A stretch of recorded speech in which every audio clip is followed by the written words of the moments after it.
What's up, guys? My name is Jerry, and today's video is going to be on the Denver Nuggets, and we're going to be talking about what they don't realize about this team, and we're going to jump right into the video. Now, when the Denver Nuggets went down 0-3 to the Golden State Warriors, there was a lot of people slandering, criticizing Nikola Jokic, saying that he shouldn't be in the MVP conversation or that the MVP of the league shouldn't be getting swept, and comments like this mostly come from casual NBA fans, guys that watch ESPN all day or only start watching basketball when the postseason start. And I think remarks like that are just ridiculous.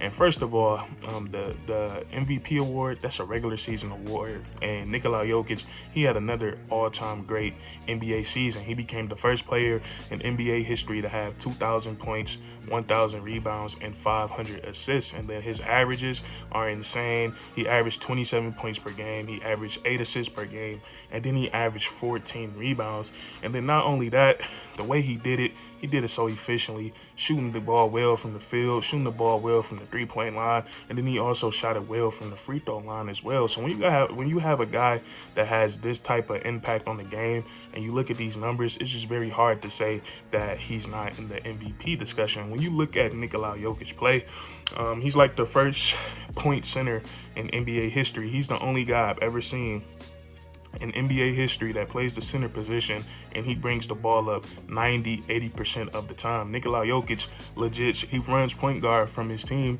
but he's 7 feet tall and he's 250 plus pounds. So it's just really impressive to see what he does out there and the way he controls the game. We know how great of a passer he is. If you cut, he's gonna find you. If you're wide open, he's gonna find you. And when you got somebody that's gifted of a passer, it's like pick your poison. Do we double team him? Because when we double team him, he's going to find the open guy automatically, and it can lead to an open shot or an open layup. But if we leave him one-on-one, now Jokic, we already know it's crazy because there's no athleticism to his game. It's just pure skill, but he has everything in his toolkit. He has the three ball, and he knows how to use that to his advantage. He knows bigs don't like to be out on the perimeter, and bigs not usually disciplined out there. So he hits you with a pump fake out there. He got the big jump, and he's good enough to put the ball on the floor. And what I like about Jokic is that he got the floater, so he doesn't even have to get all the way to the rim.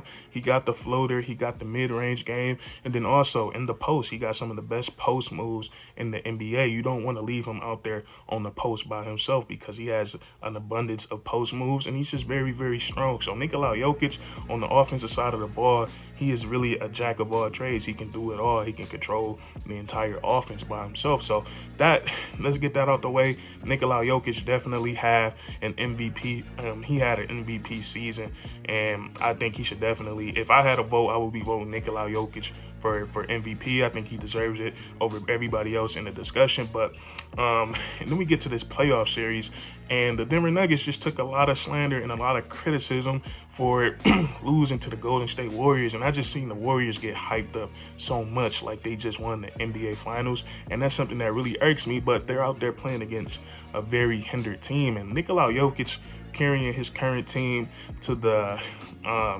playoffs, the 6th seed.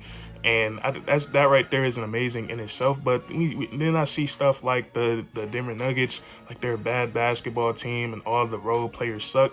But here's the things about role players. When you have role players, when you have guys like Aaron Gordon, when you have guys like Monty Morris, when you have guys like Jeff Green, those guys thrive. Those guys thrive, and they play their role the best when they have everything available. Like, they don't have everything available. They're missing Jamal Murray. They're missing Michael Porter Jr. And when those guys are all out there, those role players are going to play a lot better. But you can't expect them. You can't expect Monty Morris to be Jamal Murray when he's sitting out. You can't expect Jeff Green to be you can't expect Jeff Green and Aaron Gordon to be Michael Porter Jr. when he's sitting out. And then also, you can't expect Boogie Cousins to come in at this stage in his career and beat Nikola Jokic when he hit the floor. So I think with all the slander to the Denver Nuggets, to their role players, I think that's untrue.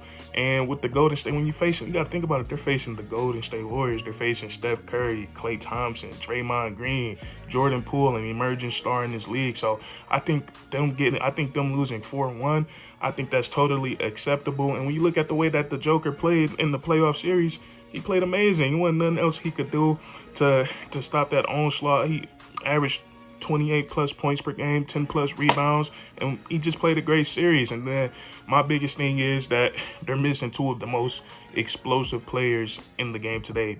Jamal Murray, the last time we saw him in the playoffs, he put up spectacular performance after spectacular performance, highlight after highlight, and he was the talk of the NBA. He helped the Denver Nuggets come back down from 2-3-1 leads in the bubble, one to the Utah Jazz, who was a really good team back then, and then the other against the Los Angeles Clippers, the favorite to win the championship that year. So when you're missing a guy like that, I don't think you can slander a team for losing to a team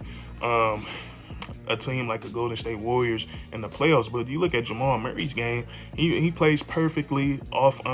He's like the mini version of the Joker when it comes to offense. They run the pick and roll so well. Jamal Murray is very skilled. He also has that floater. He's a great three-point shooter. He's a great ball handler, and just like the Joker, he's a pretty solid playmaker as well. And then Jamal Murray, we know he can get to the move with to the rim with a bunch of moves and finish at the rim with both hands. He's very acrobatic, very athletic. So if he was healthy and played this series, we'd be having a different conversation. And then also with Michael Porter Jr., he's an emerging star in this league, and I think he has superstar potential when you have a guy with that size, that length, that can shoot the ball like him. Like, he has one of the prettiest jump shots in the NBA. And then also he can create his own shot. He can put the ball on the floor, and he's very confident. We all remember in the playoffs when he said, I think this was his rookie year or his second year, he said that Jamal Murray and Nikola Jokic, they need to pass the ball more. For him to say that at such a young age in his career, it might not have been the right thing to say to the media, but his confidence level is off the charts. But he has a really solid game too, and his potential is off the roof.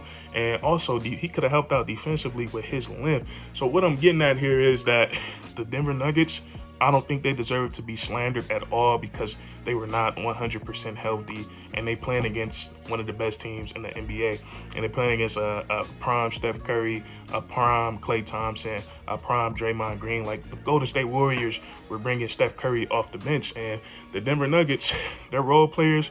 They are exceptional role players. They just, like, you can't expect role players to be all-stars when the stars get hurt. That's not how the NBA works. So we got to cut those guys some slack. They played hard. They got one win. Nobody expected that, and they fought hard. They fought hard every game. Almost every game was close. It was competitive, and they gave it their all, and it just wasn't enough. But do I think Nikola Jokic should not be the MVP because of that? No, he should be the MVP because I think without him, his team would have been at the bottom of the standings, and he have the biggest impact on the game. And then also, like I said, like, I've never seen anything like it. 7 foot, 250, 260 pound guy running the point guard position. Like, that's pretty impressive. That's insane. But I just had to give my 2 cents on that, man. These casual NBA fans be getting under my skin sometimes, but Nikola Jokic, he had a great season. He put up a great fight against the Golden State Warriors, and it was a fun series to watch. But that's going to be it for this video. If you enjoyed, leave a like, comment down below if you think Nikola Jokic should be in the MVP discussion or not, and then subscribe for more weekly content. We do this all the time, man, and that's curtains.